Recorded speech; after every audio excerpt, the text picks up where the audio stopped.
You just assured me that I could speak. Sit down inside the car. We're not assuring anything. We're under arrest. Look, I'm under what? Come on. Gentlemen, this is Democracy Manifest. Have a look at the headlock here. See that chap over there? Get your hand off my penis! This is the bloke who got me on the penis before. Get some cups. Why did you do this to me? Hop in the car. Get some cups. For what reason? What is the charge? Eating a meal? A succulent Chinese meal? Oh, that's a nice headlock, sir. Oh, yes. I see that you know your judo well. Good one. And you, sir, are you waiting to receive my limp penis? Now, get your hands off there. Ta-ta and farewell. GM, what an intro that is. Found that one on Twitter earlier today and just thought we'd chuck that one in for a bit of lighthearted humour as shit hits the fan here. So we'll start things off straight away with the Curve news. Then we'll probably run back through some other news and also some Bitcoin stuff to finish off, and also maybe look at the ETH chart. But we'll start with Curve. As you may have seen, Michael Egorov, the Curve founder, is being liquidated, or has had quite a lot of his position liquidated here. So he was holding around this amount, so say 110 mil. Curve around $34 million worth of tokens as collateral across these four platforms. So he had positions open on Inverse Finance, Lend, I think that is the Sifu protocol, Fraxlend, his own protocol, Curve's Llama Lend here, which throws up some questions. Should you be allowed to actually park your own governance token as founder in your own protocol and take stables against it? Does make you wonder to some degree. But what he has done is essentially cashed out a lot of profits, because rather than selling Curve on the open market, which would obviously crash prices, he just parked his Curve, took stable loans against said Curve, which is a gigabrain move due to the fact if you take a loan against your collateral, you don't have to pay tax on that. It's just a loan. So rather than having capital gains tax to pay and obviously price impact of selling the token, he's just loaned a load of stables against it, which maybe that is slightly immoral, but that is obviously an individual call to make. But he's obviously playing the games that are allowed within DeFi. So this throwback here, August 2023, if you remember, same damn situation, history repeating as Sandra posted here. Curve founder sold around 106 mil, Curve OTC at around 40 cents to a load of these guys here. DWF, Justin Sun, Yearn Treasury, Wintermute, Huobi, just to name some of them.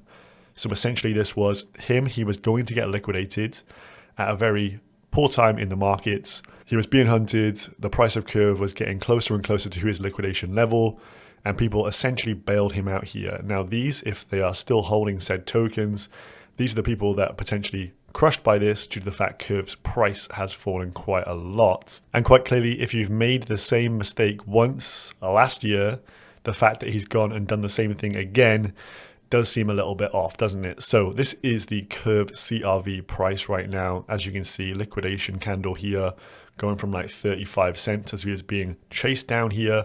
There was decent support at around 39, 40 cents for Curve historically, broken below, pushing new all-time lows, wick down to around 22 cents there. So there have been some people step in and buy.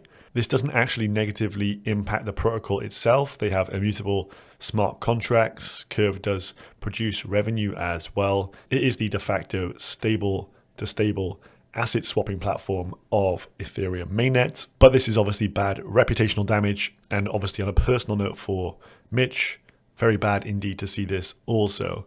But as of yet, CRV USD, they're stable. No depeg issues around that. It doesn't seem like as of yet there's huge amounts of exposure elsewhere, but some of those protocols that we looked at potentially going to be left with some bad debt here, which obviously could affect them into the future as well. And I think Yuwu here is also being hacked again, and it was hacked like a week ago as well. So a lot of shit going on in DeFi right about now.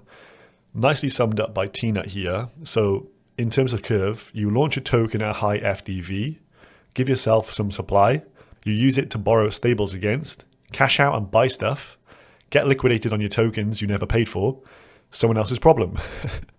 Pretty sure this is what Satoshi had in mind following the 2008 financial crisis. So this is the debank of Mitch here. He's down like 50% on his bags on this public address over the last 24 hours, down from like 33 mil to 18 mil. So Mitch will on debank if you want to check that out. But this is what he cashed out his stables into. So I think he is the overall winner here, as he has a super mansion in the area of Melbourne, Australia. And of course, cashed out those tokens, secured the bag, bought the big mansion, living the dream. But this, of course, throws up questions. Should you be allowed to use your own governance token to lend stables against? Is CRV even a decent collateral that should be allowed within these protocols? Lots of questions being asked today. So Grant retweeted this one. We live in a simulation, as Alex posted. I'm not going to lie, the curve weakness coming back to haunt the ecosystem at the same time the Tapioca LBP is quite ironic. It's a sign, really, the old VE, vote escrow system, with too many issues accumulated over the years and now being pushed aside for the new tokenomics revolution. So at the same time, you have shit hitting the fan with Curve. You have the LBP here for Tapioca, which ends in 11 hours. The market cap of this is just 14 mil. And this will essentially have a stablecoin, USD0. It will have omni-chain money markets, post your collateral on one chain, take out a loan on another. There'll be various types of vaults and yield strategies with this. The token itself will not have huge emissions at all. The max FDV after 1 year, which it will not hit due to the fact the emissions are very much near impossible on being 100%. This would mean that people aren't redeeming their OTAP. And the profits created via this protocol go back to Tapioca stakers. So I think we're starting to see the next phase of DeFi being born here. And it's currently at 13, 14 mil market cap on the LBP with 11 hours to go. So quite ironic that this is launching on the same time as CRV and their founder going through some serious mess. Other news updates here, we got Kajura potentially being listed on Kraken. This is Kraken's listing roadmap. You can see down here, Kajura's on here, Tau, Osmo, a few Solana coins on here as well. So that is positive for the Kajura peeps. Questions: when is the ETH ETF going to go live? I think this is going to be the major next catalyst for the market, as things seem a little bit flat after the BART pattern of yesterday. So this was May 23rd when the approval was given the green light, but we haven't got live trading as of yet. Predictions from these kind of posts I was looking through, people were saying a few weeks. Well, we're a few weeks out now, so hopefully by July we'll have the ETH ETF, and this can stimulate the crypto economy once more. As I say, finishing things up backwards here, we have BTC at 67.3. We had the big red candle down the day before the FOMC meeting. We had positive data come out, spike up, but that has been retraced, which is obviously a sign of weakness in the markets.